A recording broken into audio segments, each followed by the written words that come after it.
Satyabama Institute of Science and Technology, Chennai and Sri Perumbudur.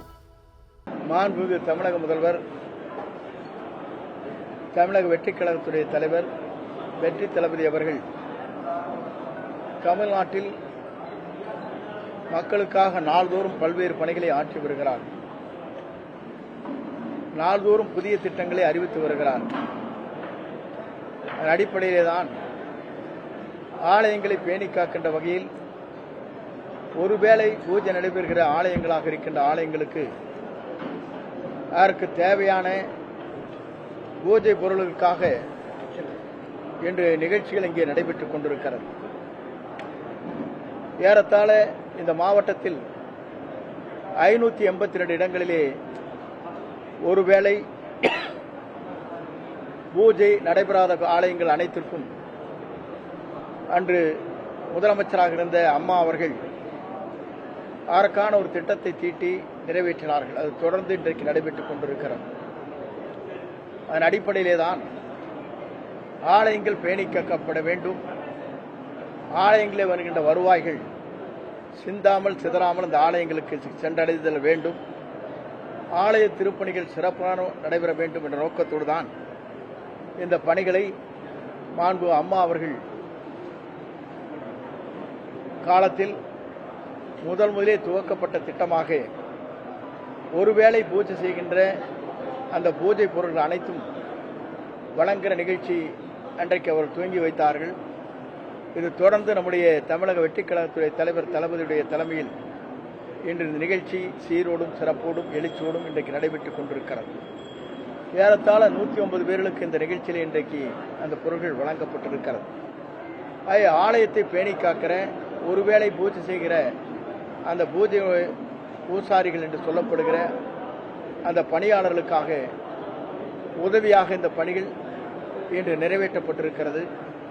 ஆலயத்திலே வழிவிடுகின்ற அத்தனை பேருக்கும் அதன் மூலமாக அருள் கிடைக்கின்ற அளவிற்கு இந்த பணிகள் சீரோடும் சிறப்போடும் நம்முடைய மாவட்டத்தில் இன்று துவங்கப்பட்டிருக்கிறது என்பதை மகிழ்ச்சியோடு நான் தெரிவித்துக் கொள்கிறேன்.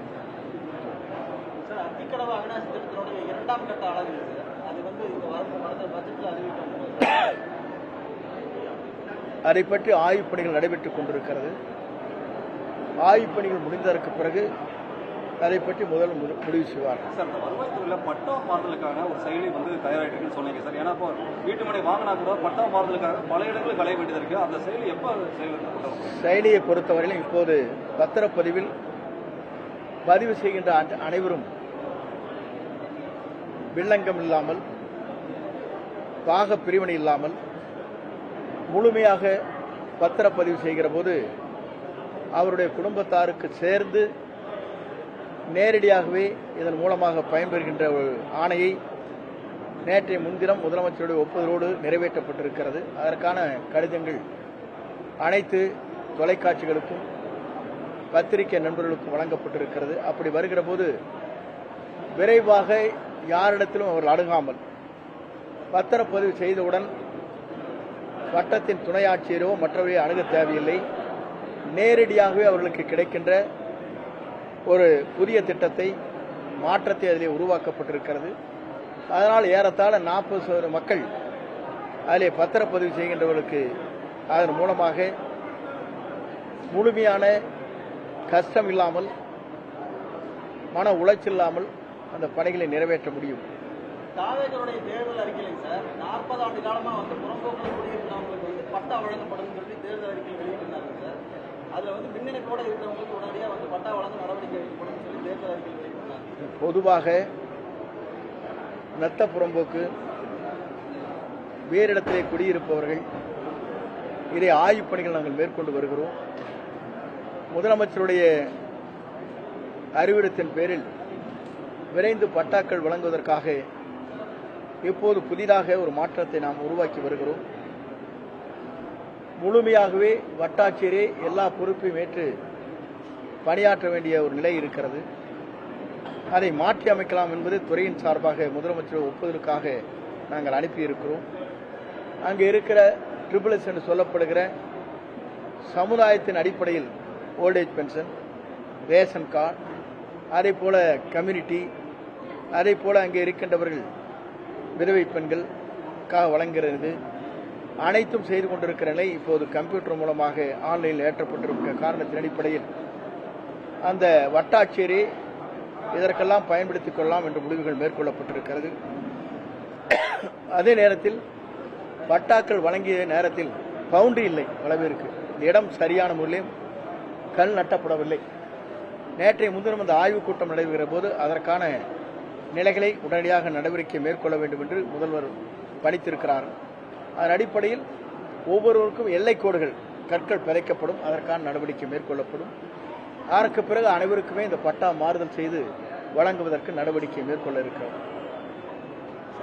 ஈரோடு மாவட்டத்தில் கைவிடப்பட்ட கல்குவாரிகள் 20க்கும் மேற்பட்ட கல்குவாரிகள் வந்து ஒரு 100 மீட்டருக்கு மேலே தோண்டின கல்குவாரிகள் வந்து கைவிடப்பட்டு இப்போ சும்மா கிடக்குது.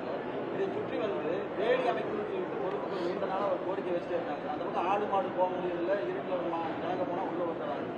இதுக்கு வந்து பேரிடர் மேலாண்மை துறை வாரியத்தில் சார்பில் அந்த வேலி அமைக்கணும்னு சொல்லி கேட்குறாங்க. ஃபென்சிங் போடுவது என்பது ஒரு புதிய திட்டம். கல்கோரி பயன்படுத்தப்பட்டவர்கள் எப்படி அதை வைத்திருக்கிறார் என்பதை ஆய்வு செய்ய வேண்டும். அதற்கு பிறகு அவருடைய துறை அமைச்சர் அவர்கள் அதற்கு ஆய்வு செய்து எவ்வளவு கல்கோரி இருக்கிற இடத்தில் முள்வேலி அமைப்பதற்கு எவ்வளவு செலவாகும் என்பதை மதிப்பீடுகள் தயாரிக்கப்பட வேண்டும். அதற்கு பிறகு அரசனுடைய ஒப்புதல் பெறப்பட வேண்டும். அதற்கு பிறகுதான் அதை பற்றி அமல்படுத்த முடியும். கொடநாடு கொலை வழக்கு குறித்து கடந்த ஆட்சியில் வந்து எந்த விதமான நடவடிக்கை எடுக்காம இருந்தாங்க. இந்த ஆட்சியிலாவது வந்து அதற்கான நடவடிக்கை எடுக்க முடியும். கொடநாடு என்பது மாண்புமிகு அம்மா அவர்கள் வாழ்ந்த இடம்.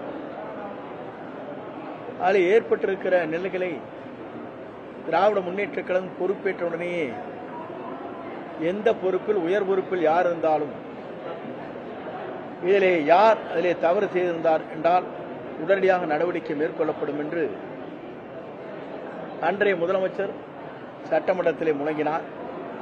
அதற்கு பிறகு அது 5 ஆண்டு காலம் உருண்டோடியதற்கு பிறகு இப்போது அந்த கேள்வியை கேட்கிறீர்கள். அதை பற்றி முதல்வர் முடிவு செய்வார். தாவேக ஆட்சியில் 2 மாதங்களுக்கு கூட தாங்காது அப்படின்னு சொல்லிட்டு நேற்று அனிதா ராதாகிருஷ்ணன் வந்து சொல்லியிருக்காரு சார். அது இல்லாமல் அவர் வந்து அந்த எம்எல்ஏ பதவியை ராஜினாமா பண்ணிட்டு வந்து தாவேகால இணைக்கணும்னு சொல்லி வற்புறுத்துறதாகவும் சொல்லி நேற்று ஒரு புகார் தெரிவித்திருக்காரு. இந்த இயக்கத்திற்கு அனிதா ராதாகிருஷ்ணனை போன்றவர்கள் வருகை தந்துதான் இந்த இயக்கத்தை ஆட்சியை காப்பாற்ற வேண்டிய சூழ்நிலைகள் இன்றைக்கு இல்லை. அவர் அவதூறாக பேசினார் என்பதற்காக உயர்நீதிமன்றத்தில் அவர்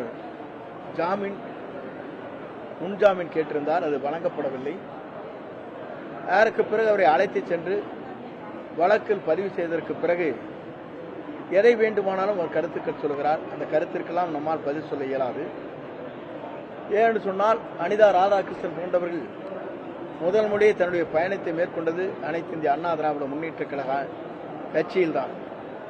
அதிலே சட்டமன்ற உறுப்பினர் அமைச்சராக கூட ஆனார்.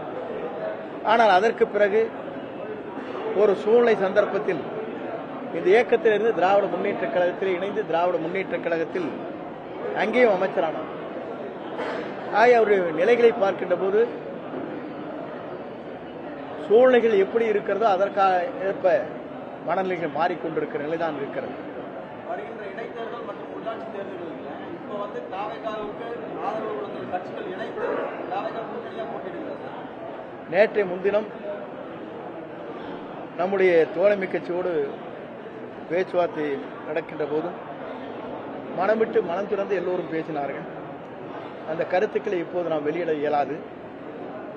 அது காலப்போக்கில் அன்றைய சூழ்நிலையில் முதலமைச்சர் தலைமையிலே அந்த குழு கூடியதற்கு பிறகு முடிவுகள் மேற்கொள்ளப்படும். Satyabama Institute of Science and Technology, Chennai and Sri Perumbudur.